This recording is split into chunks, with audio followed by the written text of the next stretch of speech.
Hey guys, this is former Major League pitcher Bronson Arroyo, and you're listening to your Morning Coffee podcast with Jay Gilbert and Mike Etchart. Weekly music news for the new music business. Live Nation Entertainment announces support for a fair ticketing act. From Billboard, how much humanity will AI-generated songs need to be copyrightable? From Ari's take, Spotify opens up discovery mode wide, enabling artists to get more listeners and streams for a cost. And from Soul Tracks, fake songs on Spotify. Your favorite soul artist did not issue a new single. Ooh. Well, the only thing I can guarantee today, Jay, is that it's raining here, and we are not AI generated. This is really Jay and Mike. It really is. You sure? Is. And with mostly sure. At least I'm sure on my side. You look a little. I get that a lot. Bravado. That's right. And with that, let's push the play button, because here we go. Stand by for transmission. This is London calling. Wake up! The revolution is at hand! Your morning coffee is on the air. On the air. On the air. On the air. On the air. On the air.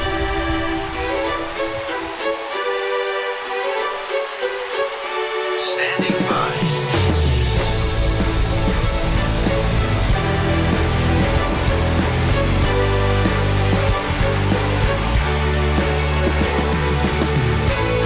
Your morning coffee, the weekly music news for the new music business. It's the highly curated, agitated, advocated, moderated, and liberated digital music information that you need to know. We are your digital music authority. And now from our studios in Hollywood, California, here's your hosts, Jay Gilbert and Mike Etchart.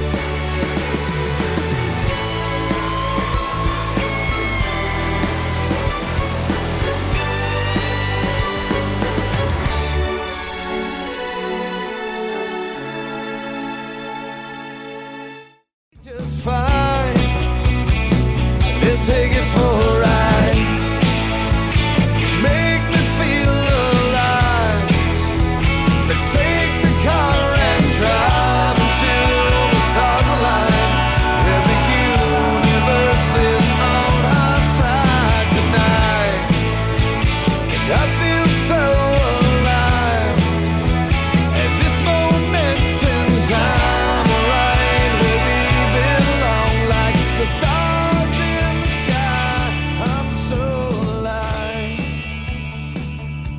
Well, Jay, I never thought I'd say this as a native Southern Californian, and you, of course, have been here for many, many years, but we are under a blizzard watch here in Southern California. Yeah, we had snow at the higher elevations near us, which is super rare. And I just got back from a meeting in Hollywood, and I white-knuckled it, man. It's people don't know how to drive here anyway, but you put a little water on these freeways, and it is a show. And it's a lot of water right now, so it is sure weird and wild weather here in Southern California. But Jay and I are really glad to be here, and it has been a busy week. I know we actually saw each other during the week, which was nice, having lunch. Yeah. And listening to some music and listening to perusing over things you're working on, and it was a good day. Yeah, always good. We don't get to do that enough. And how about that intro from Bronson Arroyo? Yeah. For the podcast this week. And for those of you that don't know Bronson Arroyo, he's a Major League Baseball player, formerly. He's retired now. But throughout his career, he's always played music. And I'm going to see them play, he and his band. It's Bronson Arroyo and the 04. They're playing the Innings Festival in Tempe, Arizona. Saturday, it's Green Day, Weezer, Black Crowes, Offspring, and many others. Sunday is when Bronson and the 04 are playing, and Eddie Vedder is headlining that particular day. With Marcus Mumford, Mount Joy, Head in the Heart, many others. And I wanted to tell you about the band because you just heard some of the music. But the Bronson Arroyo and the O4, which is his band, is guitarist Jamie Aronson. You may know him from Miley Cyrus, American Hi-Fi, Butch Walker, fantastic guitar player. Bass player Ed Velasquez from Juliana Hatfield, played with Graham Parker and others. Guitarist Clint Walsh. He was in the Motels and Dwarves and others. And fantastic drummer Eric Gardner from Gnarls Barkley, Tom Morello, Garbage. And on one of the tracks of this album, they actually have, remember the Cars keyboardist Greg Hawkes. One of my favorites. Tracks. One of my favorites. Wow. Yeah, talk about a stellar group of people. And of course, doesn't it frustrate you when you see someone who is not only successful in athletics and then they're successful in music? It's like, really? I just take one of those, Jay. I would just take one of those. You and me both. But, he's such a great guy, and he is genuinely talented. There are a lot of folks, athletes that like to play these events and, have a little bit of fun with it. Same with actors and some of those. And every now and then we run into some that are genuinely talented. I was telling you about Ben Barnes, the actor from Narnia, Shadow and Bone, and we helped him release some music, and it's world class. It's like Harry Connick or Michael Bublé, that sort of vibe to it, produced by John Alasia. And it's just absolutely fantastic. And again, you have that same response, like, wait, really? You're super successful at this other thing, and now you're going to do music too? Right. It's not as easy as it sounds, but it is really cool when that happens. It is not. And of course, to be fair to him too, he was playing music even when he was playing baseball. So he's been doing a lot of both at one time. And of course, now he's got the time to completely devote to music. And good on him. Good stuff. Yeah. And once again, that song that you just listened to part of, that's called Nights Alive. And that's off of his album that came out last week called Some Might Say. So thank you, Bronson. And that's going to be a fun event out there at the Innings Festival. And if you're not in the U.S., this place in Arizona is where all the baseball teams go for spring training. So it's going to be a neat event. And I don't know, is it run before? This is the first year I've been away. No, it's been around before. It has. Okay, what a neat event. And if you like baseball and if you like music, that is where you want to be. So that'll be fun. And you will be there. Yes, sir. You and I were talking a little bit last week about Qobuz. And we were talking a little bit about high-res audio. And there's a little bit of confusion around what that even means. So I talked to Dan Makta this last week, who's the managing director of Qobuz, and we talk about Qobuz, and we love Qobuz. And two things, I want to play you what he said, but also if you get a chance, check out, they have this new, what they're calling a magazine look and experience, and I absolutely love it. And the reason for that is years ago, there was a DSP called Music Aficionado. And it was my favorite because it was like reading a magazine. You would go onto their platform and it was just a series of different articles and images about different genres and moods. And as you would discover music, you could read the article. And it was just such a great thing. And that's what Qobuz is doing as well. So please check that out. But in the meantime, let's listen in on what Dan had to say. Dan, we hear terms like lossless, CD quality, high-res audio. For the non-technical person, just a regular music fan, what do these things mean? Well, they could mean different things to different people. Bottom line is there was a compromise made when the MP3 was introduced, trading off some quality for file size and convenience. And the technology was and is pretty amazing in that it can pretty well fool your brain into thinking it sounds just great. And a lot of people have grown up only ever hearing, this kind of audio, which is, we term that lossy. It takes, everything today is recorded digitally. Everything we listen to is digital. And what happens in the process of making something into an MP3 is digital compression, which means some of the information in the original file that they had in the recording studio is taken out. And audiophiles and real, serious music listeners have never really embraced that, because in a super high-end audio system, even the best lossy file does not sound as good as what we now call CD quality. A CD is digital, but it's lossless. So when we say lossless today, we're basically talking about the same quality that was on a CD, that is on a CD. Then you get into file quality that's even higher than CD quality.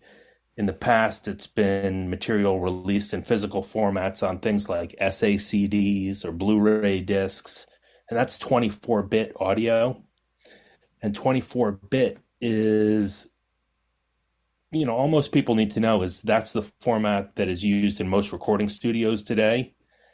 And it's now available to consumers, or has been for a long time, but now more available than ever. And raises the question, if we've got plenty of bandwidth, why even bother with the compressed lossy version when we may have something that's even better than CD quality available? So that's where we are today. Yeah, super helpful. So tell us a little bit about Qobuz. I've been a fan of Qobuz for years. It's part of my regular weekly store check, when we're checking our new releases. Tell the folks that don't know, you lead the U.S. team of Qobuz. Tell us about Qobuz and your role. Sure. It's a French company that started 15 years ago as a high-res and lossless download store, mainly focusing on classical music and jazz, and has evolved over a decade and a half to where it is today, which is still a download store. We still sell files. A lot of people prefer to buy and own their music, or do that in addition to streaming, in addition to collecting vinyl. And we launched high-res streaming, and we're the first to do this anywhere in the world, some half a dozen years ago in Europe. And we opened up our service in the US 4 years ago. I oversee a small team. I mean, anything that we do is small compared to the giant tech companies that are also in our space. But we oversee all the operations in the US and the other countries where our service operates in English. So that's the UK, Ireland, and Australia, and New Zealand, and the Nordics. So we've got a nice chunk of territory and countries that, we try to align somewhat in terms of the music editorial choices and direction. What you see in the US, similar to what you'll see in the UK or in Stockholm, but there's definitely localization, and we have people in each of those markets. And the key differentiator for Qobuz is truly this human element. We're just music fans. It's geared towards kind of a more hardcore music fan. Like I said, we have our roots in classical and jazz, and that's still a huge focus. But there's a lot of space for music that's a little bit left to center, a little bit outside the mainstream, that people that spend time listening to music and focusing on music are into. So that's our thing. Big fan. Congratulations on 4 years, your anniversary, and thanks for joining us, Dan. Thank you. Always happy to come on and talk a little bit about what we're doing. Very cool. Yeah, so, nice. And this is something that I usually go to you for, Mike, whether it's spatial audio, you're the one that really brought me into that world. And same with high quality, lossless sound. We've had this conversation on this podcast before. It really is different. Even for somebody with my ears, and I love listening to music on a crappy AM radio. If it's a good song, Yes. it's a good song. Yeah. To me, I'm not an audiophile, but having said that, spatial audio, it blows me away, and it's so good. And lossless, there is definitely a difference when you're listening to lossless sound. Oh, it does. Yeah, absolutely. And of course, it matters what else you're doing in the chain, in the value chain of music. Is it good, decent headphones? Are you listening to it on a stereo, a decent stereo. All of those things matter. But it's a noisy car. And that's right. Yes.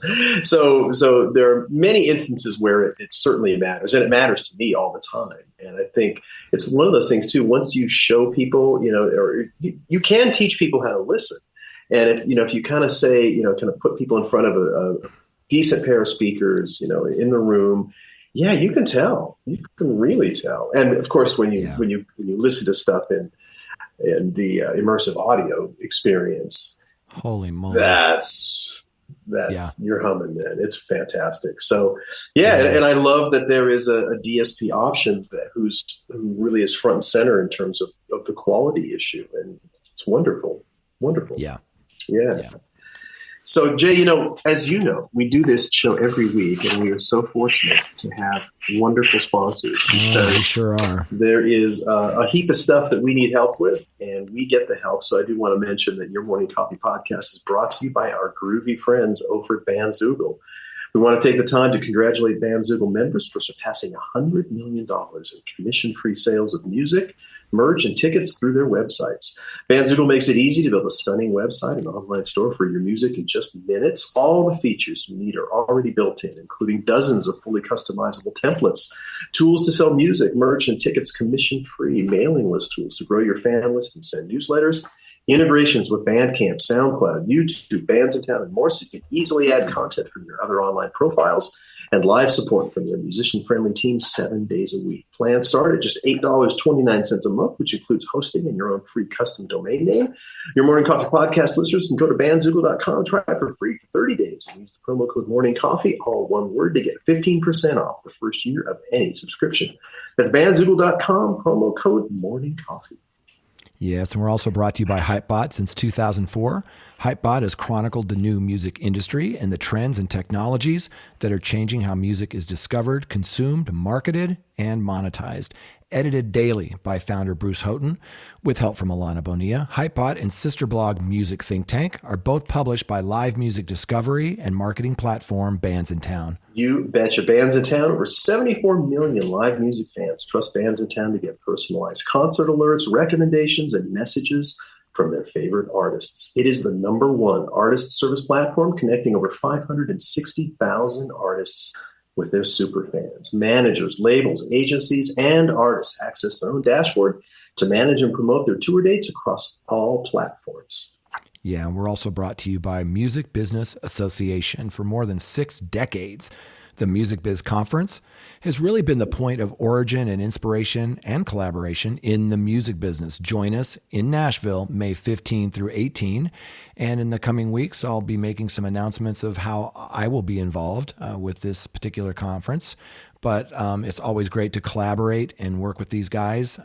So don't miss it. The Music Business Association Conference in Nashville, May 15 through 18. You betcha. Big thanks to the Music Business Association, Bandzoogle, Hypebot, and Bands in Town. Certainly appreciate it. And every week we thank them because we really are thankful to have them on the team, for crying out loud. And of course, speaking of the team, I get to hang out with not an AI individual, but Jay Gilbert, a living, breathing music business expert. He is a music industry consultant. He's the curator of the weekly Your Morning Coffee newsletter, and of course, a former executive over at Universal Music, Sony Music, Warner Music Groups, and Fox Home Entertainment. And my partner in crime over here and brother from another mother is Mike Etchart, longtime host of Sound and Vision Radio, formerly of SST Records. He has a lot of great stories. Warner Music, Capital EMI, and Universal Music Groups. You betcha. So, Jay, what do you say? We've got so many interesting topics to cover today. We're going to start at the top. Sir. With Live Nation Entertainment announces support for a fair ticketing act. Yeah, this kind of came down late, and as a bunch of this stuff did. And it's just such a great, I put a link on here so you can check out the release and what it means and what it says. And we're also going to touch on Bob Lefsetz. He had some really good points in his newsletter. I don't always agree with everything Bob writes and talks about, but more often than not, I do. And I think he's very smart, and he has a really practical take on this stuff. But I'll kick it off with, artists create their music and their concerts. It's only fair that they should decide ticketing rules as well. So, as they point out, fans mean everything to artists, and the best way to ensure fair ticketing experience for the live music fans is to put more control in the hands of the artists themselves. Right. And then they say artists should decide resale rules, protect artists' ability to use face value exchanges and limited transfer to keep pricing lower for fans and prevent scalpers from exploiting fans. We're gonna have to put a pause in this because I knew this was going to happen. We have the wheelchair guy who's here, and the dogs are going nuts, so we'll have to edit right here. So I'll wait until things calm down. I'm sorry. I can't hear a thing about it. It's like I can't even hear myself. It's so loud here. They're barking their heads off. I'll just let the tape roll unless you want to pause it. No, keep it going. Is that the wheelchair person? Yeah, I ran the chair. All right. Okay. I'm ready to start. Do you want to do your thing one more time? Sure. The artist should decide thing. So one of the other points they mentioned is artists should decide resale rules, protect artists' ability to use face value exchanges and limited transfer to keep pricing lower for fans and prevent scalpers from exploiting fans.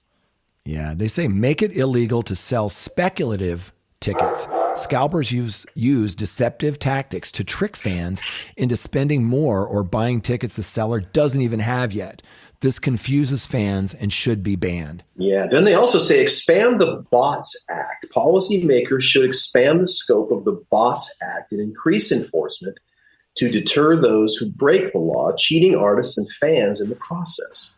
Yes, and crack down on resale sites that are safe havens for scalpers. Resale sites that turn a blind eye to illegally acquired tickets, allow ticket speculation, and ignore artist rules need real consequences from policymakers to curb their bad behavior. Right. Amen. Exactly. And then, of course, one of the last ones here is mandate all-in pricing nationally. Avoid surprises at checkout and give fans the ability to easily compare prices as they shop by mandating all-in pricing that shows the full out-of-pocket cost of the ticket and fees right up front. We already follow many of these common sense policies and are ready to make additional changes, but we can't do it alone. They say we need the entire industry and policymakers to stand up for fans and artists. That's right. And they're saying that resale, just the resale of tickets, is running away with the loot, as they put it. You know, the law to protect fans, laws need to protect artists' control of tickets. Advocating for fair ticketing policies has never been more important because artists are actively losing their ability to control tickets in states all over the country, which is hurting fans and helping scalpers. And they talk about 6 states that have already passed legislation protecting resale. Right. It's Illinois, Colorado, Connecticut, New York, Virginia, and Utah. And they also mentioned 6 more states are considering new laws to protect resale, including California, Florida, Georgia, Maryland, New Jersey, and Washington. Why does it matter? Scalper lobbyists use terms like fan freedom to sound like they are looking out for consumers, but unlimited resale protects scalpers more than fans. Programs like fan-to-fan face value exchanges are designed specifically to ensure fans still have maximum flexibility when buying tickets, but tickets stay at prices artists set. Runaway resale laws make programs like this illegal. Right. And how do you fix this? Well, to truly protect consumers, Congress should make a federal law that backstops artists' ability to control their tickets. Together, we can create a fair system that benefits everyone. So that was from Live Nation. They announced their support for this new Fair Ticketing Act. And, I won't read you the entire letter, but there's a couple of really great points from Bob Lefsetz because he attended the Polestar conference.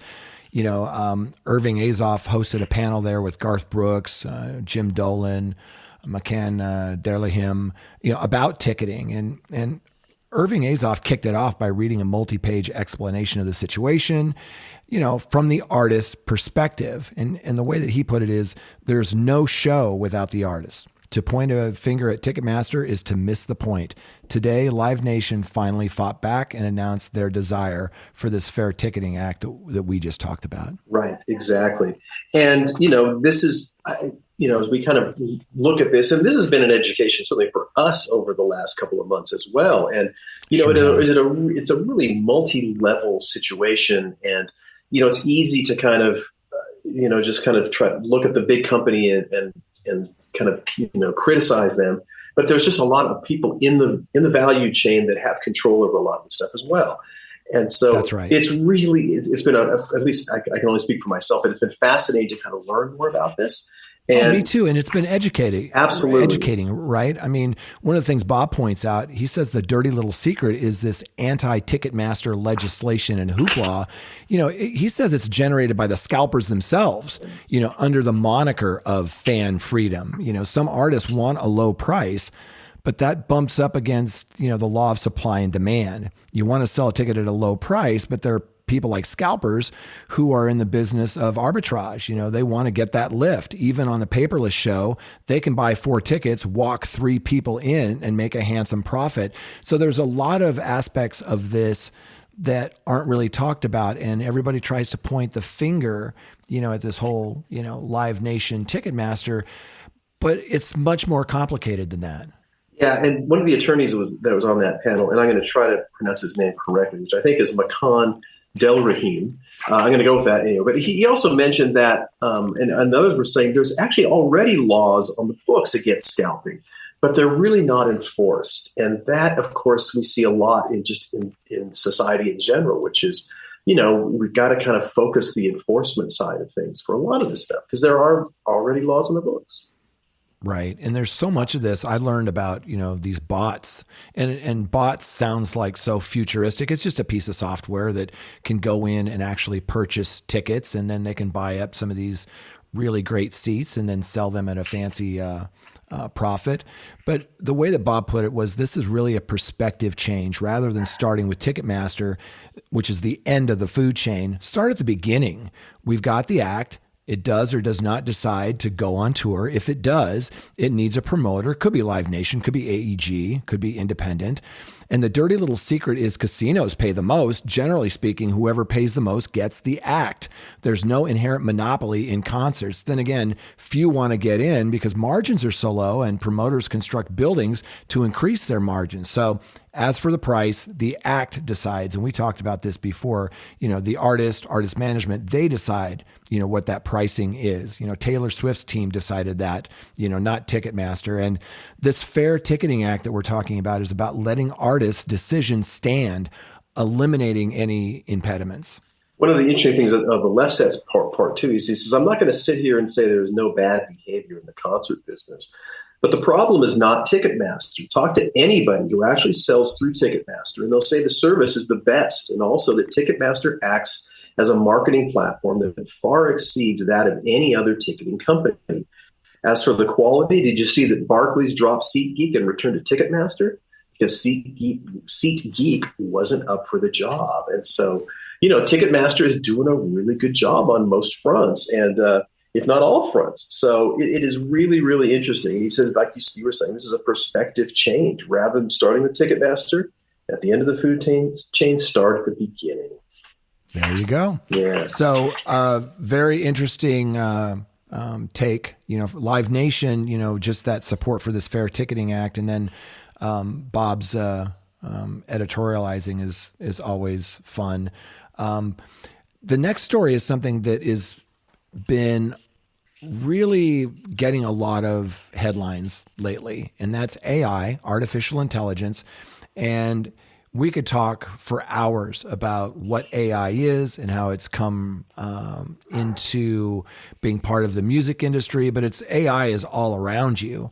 And what I love about this particular story, because we pass on a lot of these every week, is it's written by 2, I believe they're lawyers. Let me look at the bottom here. It's James Samataro, and he's a partner at Pryor Cashman LLP, and along with Nicholas Sadie, I think is how you pronounce that. And this piece was a guest column in Billboard last week, and the headline was, "How much humanity will AI-generated songs need to be copyrightable?"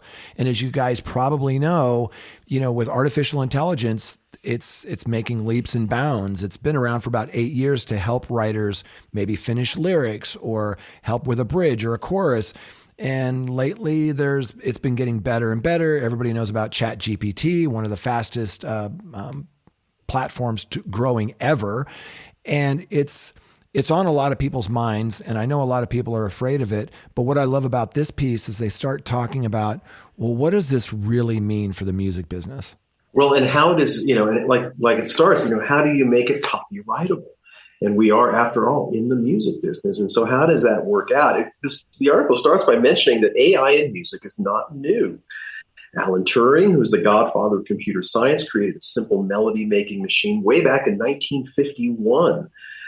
George Lewis improvised a live quartet with 3 Apple II computers in 1984. David Bowie experimented with a digital lyric randomizer in the 90s. And Hello World is the first AI-composed pop album. That was released back in 2018. So we're talking a long time. But needless to say, today's AI is far more evolved and exponentially more impactful. Indirect enhancements like personalized playlists and recommendations, et cetera, have given way to direct creation tools. So this is stuff that's happening in the studio. For example, Google's Magenta wrote a new Nirvana song by analyzing the melody, chord changes, guitar riffs, and lyrics of the band's past works. That, by the way, is scary when you think about it. Jay mentioned ChatGPT receives text instructions to compose lyrics superior to those that IBM Watson wrote for Alex the Kid in 2016. So a lot of this stuff, this has really been a kind of an exponential growth over the last few years, and yet it's really just ramping up, like you said at the beginning. It's really becoming super commonplace. It really is, and there are some companies out there doing some really interesting thing. Some of it's called generative, and all that means is that it's creating something basically out of nothing, as opposed to just kind of doing a Google search and pulling things together. The article points out that music as we know it has been prematurely pronounced dead several times over. The cassette tape, MIDI, digital synthesizers, Napster, Auto-Tune, and even streaming were all received with hysteria. The current existential threat is artificial intelligence, AI, and there are platforms now where they can create the sounds of certain musicians. So if you want a guitar sound like Jimi Hendrix or Eric Clapton, if you want to, have a song that's structured, like you mentioned, like a Nirvana song. And that's where this article kind of digs in with, well, where is the law today and where do we think it's going? And I think it's super interesting. And I'll kick off kind of the second part of this, which is, the way that they see it is only, quote unquote, sufficient human creative input supports copyright ownership. Let me read that one more time because that's really important to what we're about to cover here. That only sufficient human creative input supports copyright ownership. So if you have an AI that creates something that's not copyrightable in the way that they're putting this forward. Right, exactly. And so, you have to talk about the Copyright Act when you're talking about all of these things. And that's really, as the article mentions at the very beginning of the article, the U.S. Copyright Office has issued instructive decisions and made AI-related copyright issues a 2023 priority. So it's really important to understand how all this works because, if you want to get paid, then you've got to follow kind of a set of rules and instructions on how to make that happen. But of course, a lot of this stuff, while the current legal precedent suggests that AI cannot author copyrighted works, the critical issue is what amount of human creative input or intervention suffices to make AI-generated musical works copyrightable, and by whom? So, when you think about this, it's like, man, this is the future is here. And so a lot of this stuff really has to be figured out. So, of course, one of the problems, though, is U.S. courts have yet to answer the question decisively. The Copyright Office has drawn some basic boundary lines. AI advocate Stephen Thaler filed a copyright application for AI-generated artwork. The board rejected his applications 3 times, finding that the artwork was not created with contribution from a human author and thus failed to meet the human authorship requirement. So Yeah. this is kind of bubbling under, not really bubbling under. I mean, it's at the forefront, but these are things that have to be considered if you want to try to get some sort of value back for these things that AI might be creating. Yeah, that's exactly right. And the line that really jumped out at me in this article was courts have held that authors must be human. And you just touched on that a second ago.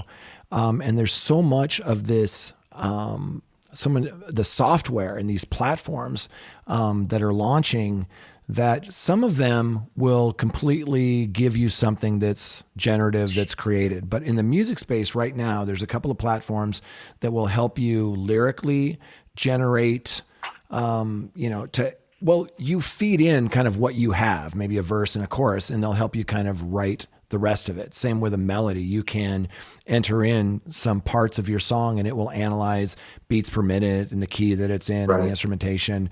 But there are platforms out there that can, write a song for you. They can help you write a song.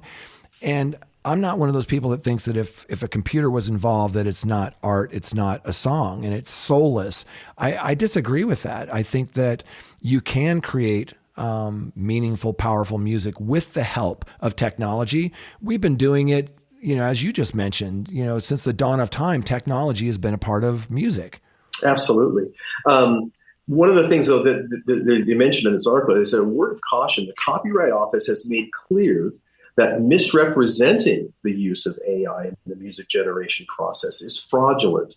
And although the Copyright Office solely relies on facts stated in applications, both it and future litigants are likely to soon deploy AI detecting software to verify the extent to which AI was used to generate the musical work. So you've got this AI generating tools. They're policing it. Yes, and then you've got AI detecting software. So dude, this is coming so fast and free and hard.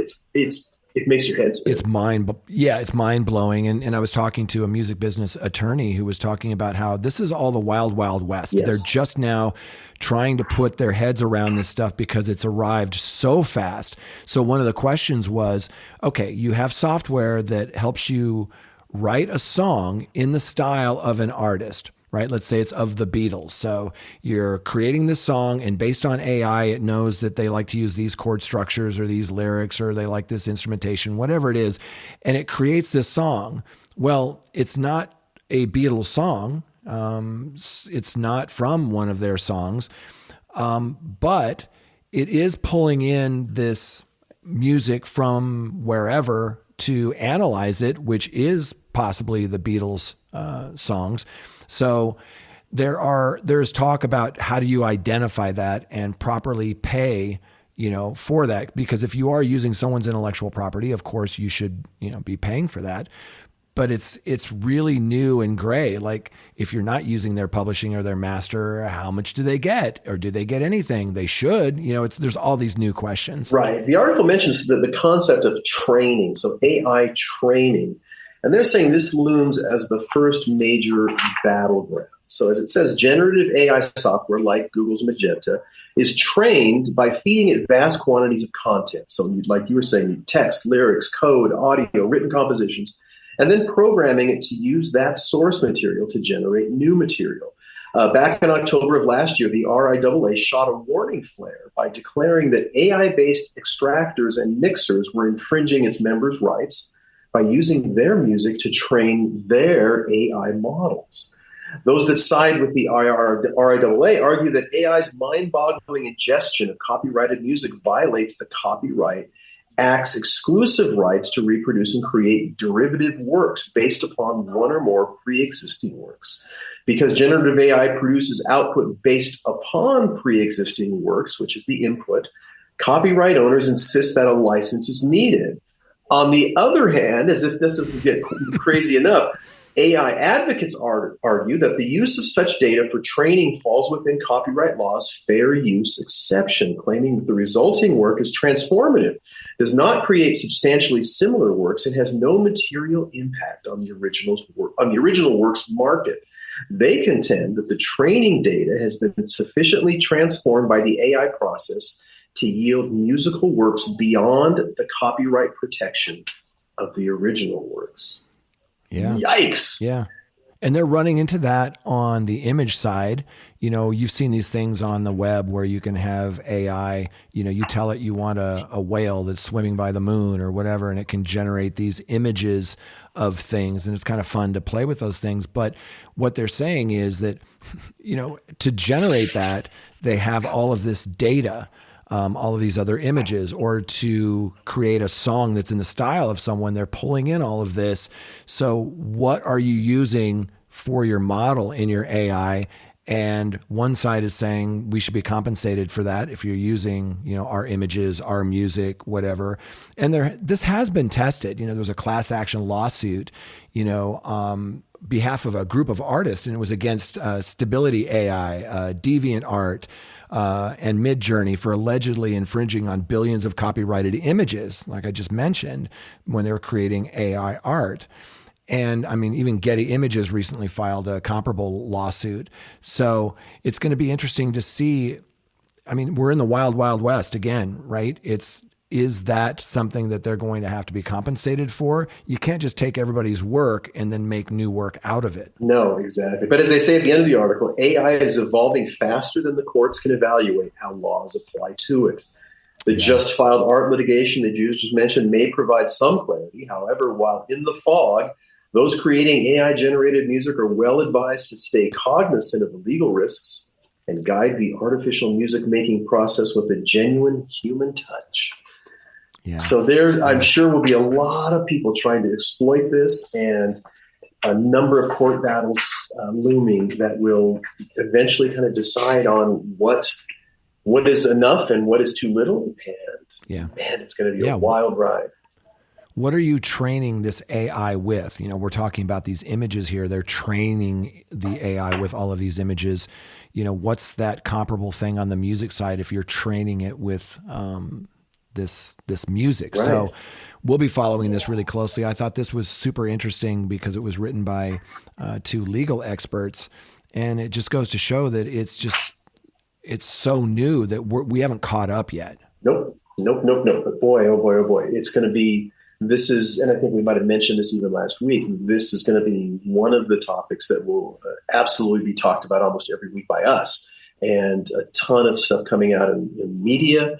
And boy, oh boy. And of course, we've got the NAMM show coming up in April, I think. Yeah. And it'll be interesting to see what tools for the studio are going to be shown at that event. So, man, it's going to be exciting, but it's going to be scary too, you know, and it's again, more and more change tools. Is scary. Yeah. Change is scary. And then we will see, we will continue to follow and have that discussion. So let's move on to the third story, Jay. This is from Ari's take. Spotify opens up discovery mode wide, enabling artists to get more listeners and streams, but for a cost.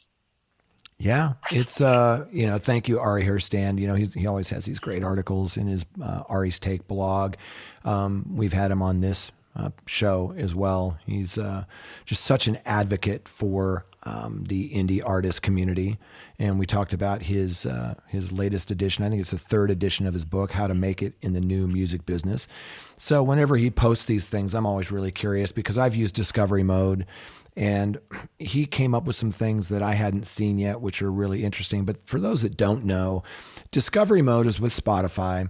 And let's say you don't have a lot of revenue to maybe do a paid ad campaign with them, you know, like marquee ad or something like that. Discovery mode has just been rolled out wide. Before it was kind of in beta and not everybody had it. And basically, instead of paying upfront to promote your song, you're giving up 30% of your royalties for it. So they'll just take that on the back end so you don't have any out-of-pocket expenses for it. And some people think that it's payola. It's been accused of being payola. Some people believe that it's a great tool for promoting your music and getting it in front of new listeners. But yeah, they've been slowly rolling it out and testing it for the last couple of years, actually, and now it's being rolled out wide. Right, and I'm sure you probably had that conversation with artists, and you know, is it worth it? And you know, Ari he mentions in the article that he has actually worked with some artists that have used it over time at the beginning when you were allowed to. or when you were at the beginning, before it went wide, basically. Yeah. And first of all, if you opt in, anybody can't opt in, right? You've got to start with a record or a song that has been released over a certain amount of time. So you have 30 days. Yeah, you have to be eligible to put your song in discovery mode. And those songs will start to appear more often in other artists' radio playlists. You'll see in your Spotify for artists reporting more radio plays, and your songs will also autoplay more frequently after people finish listening to similar artists' albums and playlists. So, it's at face value. And I can see why this is super attractive to developing artists, especially if you're self-releasing stuff. It's like, wow, and we've talked about this before as well. It's always, whether it's payola, whether it's anything, artists are always looking for a leg up, right? And sometimes a shortcut. Right. And Ari talks about, he kind of ran a test, since it's gone live, it's different. There were less people involved in it than there are now since they opened it wide. And he said an artist that he works with was one of the initial testers and has been using discovery mode for the past 5 months. Every month, it has brought a healthy lift in listeners and streams. And he shows some screenshots of how that's happened. And he showed that, like for this one artist, for clarity, this is a new artist who has released just a few singles. They started out with 800 monthly listeners last summer, and now they're sitting around 20,000. And he shows basically month by month doing this. It's brought in quite a few new listeners and streams overall month to month. But as of late, the lift percentage has decreased, what he says, quite dramatically. Right. And this should not be a surprise to anybody. He says, I'm not sure if this is because they're starting to open up the program much wider. So now there's more artists opting in and more competition for the radio slots, or what, or if we included the wrong songs in the program and it hurt the overall campaign. He says, I have no idea. He said, there's very little guidance from Spotify currently on how to run these campaigns effectively. And that's something that he would appreciate if they maybe kind of stepped up on that. He said he's chatted with Spotify directly about this, and there doesn't seem to be any rhyme or reason that they're aware of or want to share as to why the dramatic drop as of late. They say there are normal fluctuations with discovery mode, like algorithmic playlists. But again, he says at the end, but if you use discovery mode, it's safe to say that you will see a bump in streams and listeners. Yeah, maybe less now than it was before, but it's still there. But I think the obvious thing is that more people are using it now, because it's wide. Not every song is eligible for discovery mode. Spotify explains that for a song to be eligible, it must meet the following criteria. 1, participating licensor is the distributor of the track.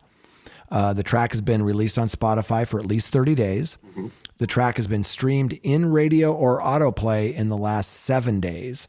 Licensor really means your distributor.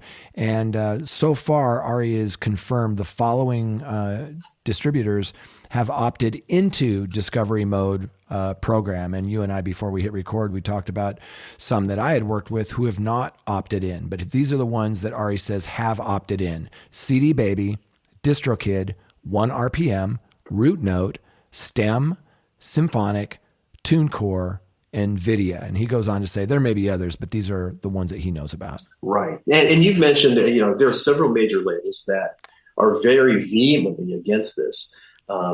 And so it's interesting to see kind of, again, how this sort of plays out. But, that number at the beginning, at least in the early launch where that artist had 800 listeners and then bumped it up to 20,000, that's going to get artists' attention. And granted, it's not going to be like that perhaps moving forward, but any sort of lift, even if it's just 800 to 8,000, that's a big lift. That's substantial. Right. And to get to pay for that on the back end of it and not anything really up front, it's still a pretty sexy option for developing artists. It really is. And remember, for new developing artists or middle-class artists, they're not making a ton of money on streaming anyway. Right. So it's really more about audience growth And so how do you pay for it? Like I mentioned before, it will cost you, but not in dollars, in royalties. Spotify will charge you 30% royalties for this promotion. To put this in perspective, Spotify and Apple Music, other DSPs, they normally keep around 30% commission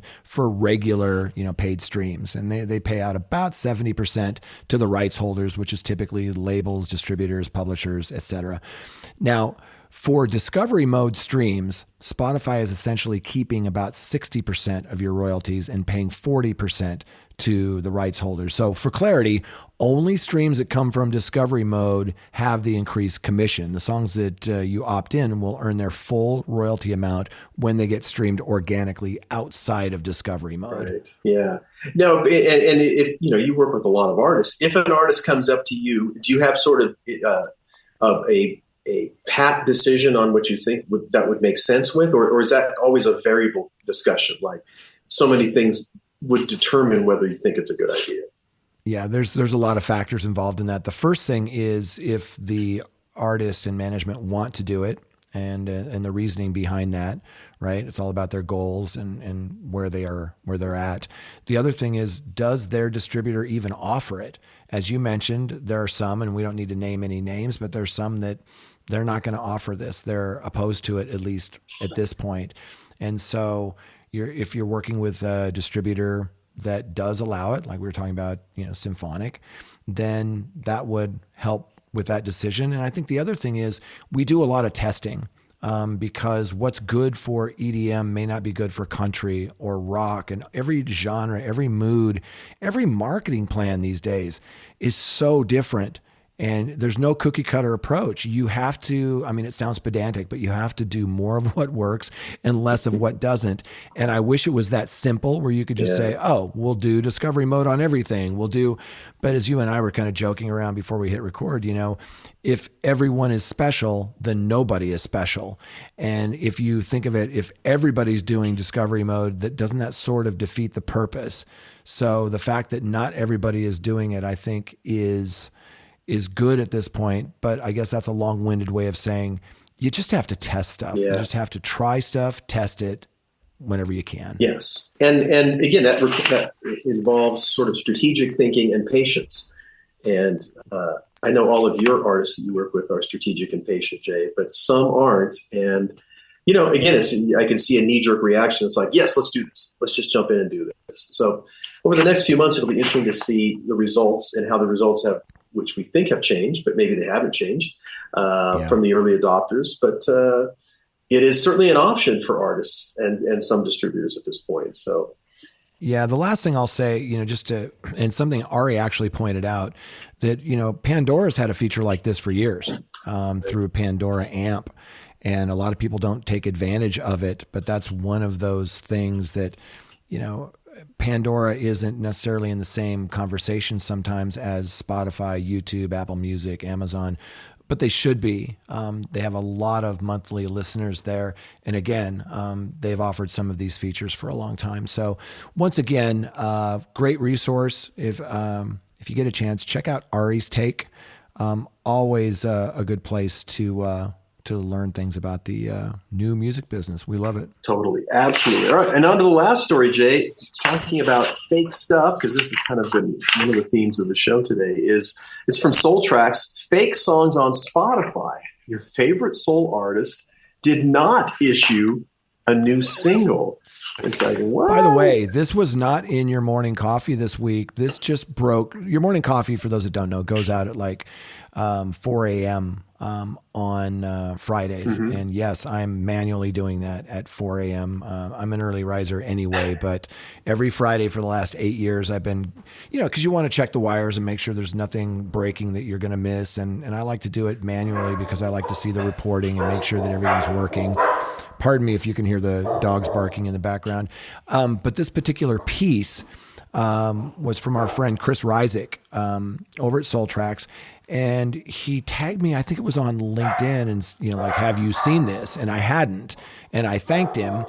And I'll let you kick it off, but I thought it was super interesting. Yeah, so he says, so there you are, checking out new music on your Spotify or Tidal or Apple Music account, when all of a sudden you're floored seeing the brand new single from Jill Scott, or Phyllis Hyman or Ladisi or Chantel Moore or Kenny Lattimore. What's up with that? He says, well, you received an even bigger shock when you clicked on the song and what you heard was a cheaply made electronic version of a song likely made using AI. We talked about that a little bit earlier, with no Jill Scott or Phyllis Hyman in sight. You, along with a lot of other folks, are the victim of the latest fake song scam on the streaming services. These consist of nefarious characters trying to trick us all into listening to these songs that we expect are from our favorite singers. And if you listen to one of these songs more than 30 seconds, they get paid the approximate 3/1000ths of a penny that Spotify pays for a spin. And they try to earn as much as they can before the real artist can get the streaming service to pull the song, which can take weeks or even months. Yeah. And we've reported on this before, and it's been a problem. And there's not, I mean, these folks right here are just saying that it's by this artist. You know, this is a Lettucey track. And what we've run into in the past is where someone would say, oh, this is Jay Gilbert's new single featuring Queen Latifah, right? And then people would do a search, they'd see it, they'd play it, and by the time they got past 30 seconds, Jay's already got paid, and they're like, what the heck is this? So it is a bad problem because it takes so long to identify it and shut it down. And Chris goes on to say that they've received notes from confused Soul Track readers. By the way, if you haven't visited Soul Track's, the website, it is the best site on the internet if you're into soul music of any kind. Yes. That's Soul Track. So he's said that they'd received a lot of emails about it, and these people were wondering, and they were just as frustrated, you know, as you are. It gets at the real artist can contact the streaming services and try to get the songs pulled, but that's laborious and it takes a lot of time, you know, weeks sometimes or more to get this resolved. And he includes instructions in this article on how to notify Spotify, by the way. So bookmark that, you know, and the real key here is going to be for the services to do a better job up front in determining the validity of submissions made under artist names.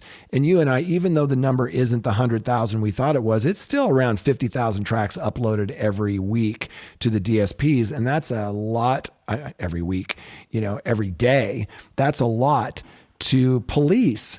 And it's going to be challenging for that. And they said that the dark side of the automated ease in which anyone could submit music to one of these streaming services, you know, let your favorite streaming service know. Hopefully, you know, this latest fiasco can, you know, instigate a better process for adding new music. This is crazy. It's crazy. He mentioned though in the article that the fake Jill Scott song that he kind of mentioned had earned around 10,000 listens on Spotify in its first day. So that's about $3 in streaming fees.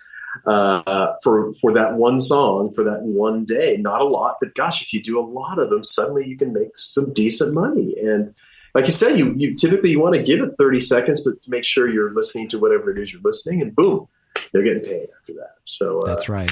And it's just wrong. You know, these people are making money from using somebody else's name. And I had one of my artists last week have a song that was uploaded to the DSPs. And yes, he had recorded it, but he didn't authorize it. And somebody just grabbed it and put it up under their label, under all these DSPs. And, you know, I was trying to track down the label that put it up. And of course, you can't find them on the internet or anywhere. Who knows what, if it's even a label. But thankfully, I have a good distributor and they're, you know, sending a cease and desist and we're getting that thing pulled down. But it's whack-a-mole. Yes. Because the moment you take that down, somebody else is putting up something else. Absolutely. No, whack-a-mole is a good way to describe it. Very frustrating and very challenging, but this is the new music business. And whether it's AI or just all of these fake songs being uploaded, it's everybody trying to kind of game the system. So anyway, on that note, we do need to wrap up the show. You know, if you do enjoy our show, we hope you do, please tell one friend, because Jay and I would certainly appreciate that. And we also want to thank our good sponsors, our great sponsors, really, the Music Business Association, Bandzoogle, Hypebot, and Bands in Town for helping us every week. And so, Jay, what do you say we go out into the blizzard that is Southern California? Stay dry, my Stay friend. dry, everyone, if you're in Southern California. And I know the rest of the country, at least here in the U.S., is under a lot of foul inclement weather. So on that note, Jay and I do say thanks for listening in this week. We appreciate it. And we will be back next week on the Your Morning Coffee Podcast.